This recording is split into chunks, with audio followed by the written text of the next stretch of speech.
Qu'est-ce qu'on fait avec cet anniversaire de Pandemonium? Vous l'avez aimé ou pas, vous? Oui, vous avez aimé. De toute façon, si vous êtes là avec le peu de pub qu'on a fait pour la chaîne, c'est que vous êtes des vrais. Franchement, vous êtes dans mon cœur. Vous êtes là pour ma grosse gueule, un big samedi. Hein. J'ai demandé ça d'ailleurs autour de moi. C'est quoi samedi? Les gens, ils sont pas en soirée ou que sais-je? On m'a dit non, c'est là, les gens sont là. Et effectivement, vous êtes là. Et donc, vous avez dit Pandemonium, ouais, c'était un bon album. Ça va. Moi aussi, je trouve que c'est un bon album. C'est quoi? On est sans filtre ou quoi? Une fois qu'on est habitué au filtre, la vraie vie apparaît un peu con, quoi. Un des retours les plus drôles sur Pandemonium, c'est que c'est un album de réécoute.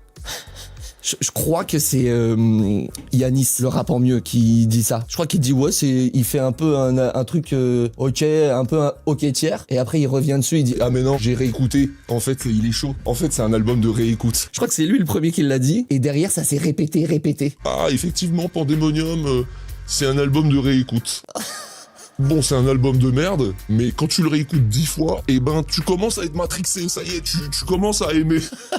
Pour moi, c'est ça que ça veut dire, un album de réécoute. Mais je suis trop content, enfin, c'était comme positif quand même, tu vois. J'ai vu passer parce qu'un album, ça doit s'écouter qu'une fois. Non, c'est pas ça. Un album, ça doit être bien tout de suite, enfin, je sais pas. Non, mais je comprends qu'il y a aussi des albums où on passe à côté. Ça, c'est vrai. Et Magnificat, là, le dernier album, j'ai entendu beaucoup. Ça, c'est un album, ça se voit, il s'est fait plaisir.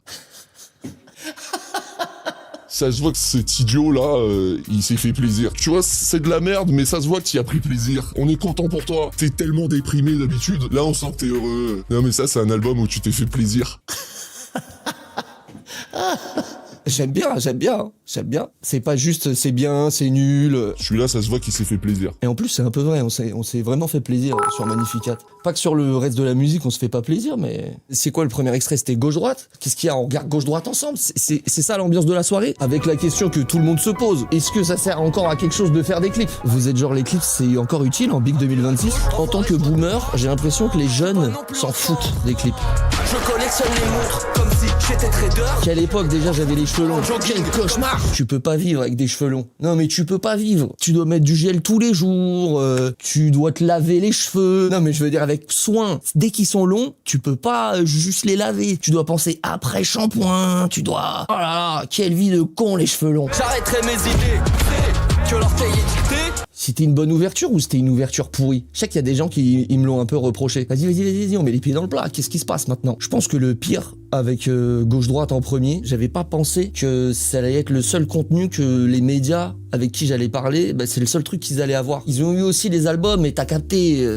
Est-ce que je suis sûr qu'ils aient tous écouté l'album?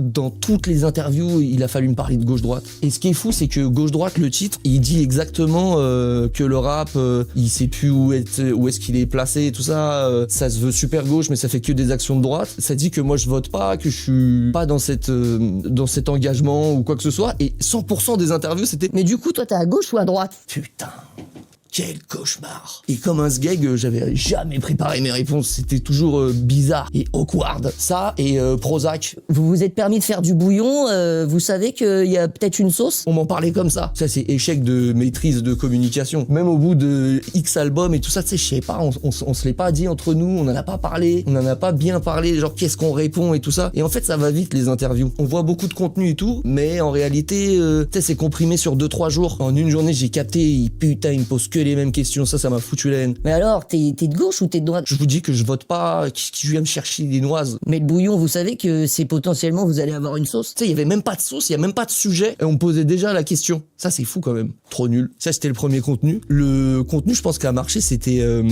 l'espèce de première écoute avant que l'album sorte. Ça, c'était disruptif ou pas? Qu'est-ce qui se passe maintenant? C'était disruptif?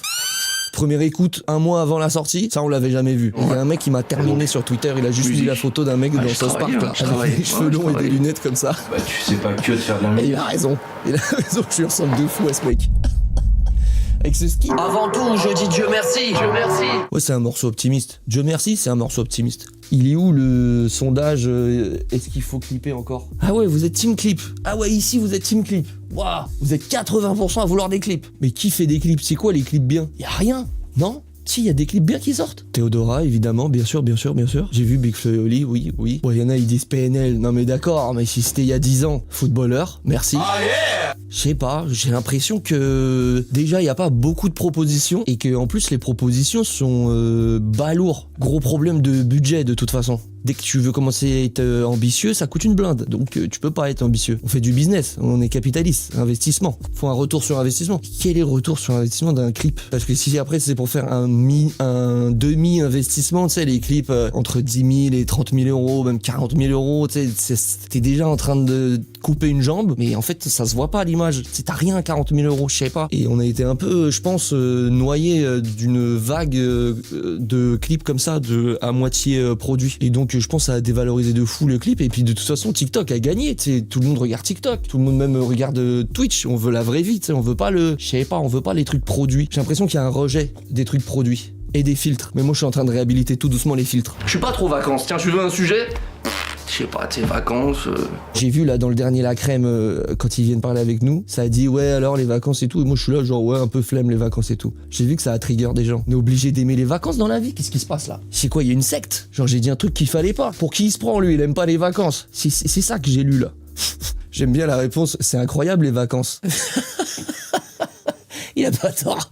Il a pas tort non plus.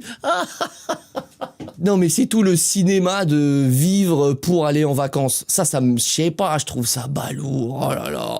Quelle joie, on a été là, et du coup, je sais pas, j'ai vu des gens, ils mangeaient pas la même chose que nous, t'imagines? Non, la dinguerie, arrête. Je te jure, là-bas ils mangent vachement de poisson. Waouh. Non, il y a un peu un goût de, ça y est, arrêtez aussi de surdoser cette raison de vivre là. Ouais, moi je suis en vie, c'est pour voyager. Calmez-vous, faites autre chose, et dites pas que votre bonheur, ça y est, c'est ça, c'est voyager. Moi ce que j'aime, c'est voyager. En plus, le fait même de voyager est insupportable. Pour personne, y a personne qui aime prendre l'avion. Se faire chier, mal assis, récupérer la valise de con, le déplacement, c'est transpercer la matière, personne n'aime ça. Après, je veux bien entendre, oui, t'arrives à un autre endroit exotique, il fait chaud... D'accord. C'est trop bien, je suis en vie pour aller en vacances, et moi je suis trop fort parce que j'ai fait X 1000 voyages, et toi tu connais rien de la vie parce que t'en as fait que 2. Quelle connerie. Non mais ce truc en plus c'est super instagrammable. Putain, je parle tout seul parce qu'en plus ça va trop vite, vous avez pas le temps de me répondre. Et moi j'enchaîne. Mais c'est quoi ce métier de dingue? Tout le monde n'est pas fait pour être une étoile. Je prends une Tout le monde à l'écro va te faire enculer en boucle. C'est le truc que les gens ils ont le plus crié avec joie. Avec Prozac Zopixan. Quand même. Mais si c'est ça qui a gagné. Ça je m'y attendais pas. Je me dis c'est un peu dur, je suis content de l'avoir, on va faire pour la scène et tout ça. Ça se voit qu'il y avait une énergie. Avant même le remix, ça je veux dire. Mais du coup c'est le couplet qui a gagné je pense. Tout le monde n'est pas fait pour être une étoile. Tu prends une balle et tout le monde gagne. Ça nous fait moins de CO2. Je crois que c'est ma line préférée. Incroyable. Bon, j'espère que ça va être le Gigas Ball. C'est un goût particulier, hein, d'être... Ça l'a été. C'est vrai que je fais partie de l'élite du rap, c'est vrai. Qu'est-ce qu'on s'en fout de ce qu'il raconte? Bon, il a sorti sa vidéo, quand même, 700 000 vues, pas mal. Et le clip gauche-droite, il était à combien? Combien il a fait le gamin? 3 millions. Pas mal. Mais tu vois, à l'époque, ça faisait des views de fou. On a eu des clips qui ont fait 20 millions, 40 millions, normal. On dirait que tout YouTube a pris dans la gueule aussi. Je sais pas s'il y avait une armée de bots sur YouTube à une époque. Je crois qu'on a rien sorti d'autre avant la sortie. 3-4 jours après la sortie, on envoie Dieu merci, clippé à la Défense. Ah non, il fait des annonces un peu comme ça, sournoises. Sans date encore. Est-ce qu'il y a eu du buzz? Est-ce que les gens l'ont relevé? Pas du tout. Et du coup, on l'a clippé carrément dans la Défense. Voilà, on s'est dit, là c'est clair. Ils m'ont fait paniquer, on est monté sur le toit entre les lettres de la Défense et évidemment c'était atroce. Et j'étais tellement crispé, on n'a pas utilisé les images. Ok d'accord, Dieu merci, l'album est dehors, qu'est-ce qui se passe? Je suis choqué, on n'a rien fait jusqu'à Prozac Zopixan. Ça c'est un exemple de développement ça pour les petits jeunes. Comment on fait pour être bien stable? On fait comme ça. On sort donc le 28 mars, on sort un clip le 1er avril, Dieu merci, et le contenu d'après c'est le 23 juillet, c'est bon maintenant? Prozac Zopixan. Là on a tué ça. Je trouve qu'on a tué ça. Là le clip il est incroyable. Prozac Zopixan. Qu'importe que le protagoniste. Je recommande Prozac Zopixan. Un antidépresseur. Un anxiolytique. Un calmant au cas où. Prozac Zopixan. Quand c'est trop abominable. Incroyable. Go à l'hôpital. Demande Prozac Zopixan. Là je veux voir. Ah mais là ça y est, du coup on arrive déjà à Pandemonium Reloaded. C'est allé trop vite. Qu'importe que le protagoniste. Je recommande Prozac Zopixan. Sale de ouf. C'est un des réals. Ça me tue. Putain, incroyable. J'avoue, je kiffe ce clip. 1,9 million, ça va pour nous, ça va pour nous. Big Pandemonium. Qu'est-ce qu'on retient, les gars, de Pandemonium? Ah oui, il y a eu Pandemonium Sensation plus tard. Plus tard, Pandemonium Sensation. Ça va, 540 000, ça va, ça va. Un grunt honorable. Honorable ou pas le Pandemonium Sensation? J'aime quand le liquide creuse des canyons. C'est quoi ces Pandemonium? comédiens devant le Je vois, canon? y en a, ils veulent parler de Philidril, là. Quand est-ce qu'on va dire que c'est levé et qu'envoyer cette Philidril? Ils montent dans la glace comme les hauts dans À quelle Constantine. date? À quelle date? Pourquoi tu flippes? Tu vas juste te faire Chicoli bitch. Avec des véritables prises live, hein, attention. C'est ça qui faisait l'intérêt selon moi, c'est de montrer une vraie prise live ou des vrais one shot quoi. Je sais pas. Je reviens éponger la dette. Le là ce franc bouge la tête. Fais pas le coq putain de merde. C'est un de mes morceaux préférés, Victoire. Bête de morceau, bête de vibe. Le règlement, je crois, il en parle spécialement pour dire que c'est un bête de titre. Je suis d'accord. Qu'est-ce qu'on en retient de cet album maintenant là? Au bout de 1 an, c'est ça maintenant là. On fait quoi? On fait des bilans. Qu'est-ce qui se passe? Comment on le conclut? On conclut pas, on s'en branle. Figure-toi que avant de lancer le master, j'ai appelé Vladimir Cauchemar. J'ai dit frérot, viens on travaille du son pour le live. Et il a dit pas de problème. J'avais en tête, je sais pas, viens on a 1 balle ou 2 remixées de l'album pour le live, tu vois. Finalement, il vient me voir, il en a déjà 5. Peut-être qu'il en a même déjà 6. Et je suis genre waouh, mais c'est incroyable. Viens on fait le reste. Viens on remixe tout. Et c'est comme ça qu'on a fait Pandemonium Reloaded. Il est trop grave Pandemonium Reloaded. Là on a lancé quelque chose de mauvais. Gros big up à Joycar. Bitch on est trop, je viens Pète reculer. direct. Derrière on est trop, je peux pas reculer. Tout le monde a les crocs, on va te faire enculer. Tout le monde a les crocs, on va te faire enculer. Il y a le big interlude. Tu sais que ce morceau, il me tue en pétard total. C'est pour les enfants seuls, les adultes trop tôt, les ados qui n'ont plus l'âge, les fétichistes et les gens bizarres.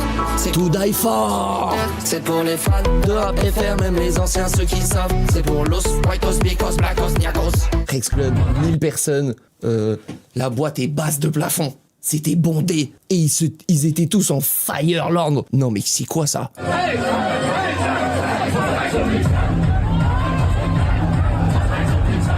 Les mecs en jaune fluo, j'avais engagé des danseurs. Mais en fait, c'était trop le bordel, il y avait pas de place, ils peuvent pas danser. Je cours après le temps comme si c'est de l'argent. Les fans après moi comme monsieur l'agent. Je ne fais pas ce taf par-dessus. Quelle soirée incroyable. Des forts, y a pas que la chance. Non, là, j'ai une émotion particulière parce qu'on sort notre projet. C'est pas du tout cuit, tu vois. Aujourd'hui, on est content, on a que des bons retours, mais finalement, quand on le fait, c'est vraiment pas du tout cuit, on sait pas. Franchement, on sait pas. Et à chaque morceau, les gens, ils étaient en pétard total. Tal sur tal, big exclu. Les gens se le sont pris, big RAP, RIP, t'es choqué. Et j'aime bien que dans tout l'album, tu sais, on fait différents rythmes électro, on fait différents trucs, différentes sensations, tu vois. Peut-être que ceux qui nous ont juste vus de loin avec Régulation et Prozac, peut-être ils se disent, ouais, ça y est, ils sont répétitifs, mais alors que pas du tout, tu sais, vraiment pas. Les patterns ne se ressemblent pas, un pattern de drum, tu sais, ça déroule jamais de la même manière, je sais pas comment dire. C'est de la haute voltige. Et je suis content de préparer la suite là. Et il s'est passé un truc de fou, je connaissais pas vraiment, c'est que les gens nous remixent. Je pense que du fait qu'on a montré, regardez, on est en train de remixer nos morceaux rap et on les emmène ici, regardez, c'est Fireland. Je pense que ça a donné des idées à des gens de remixer aussi.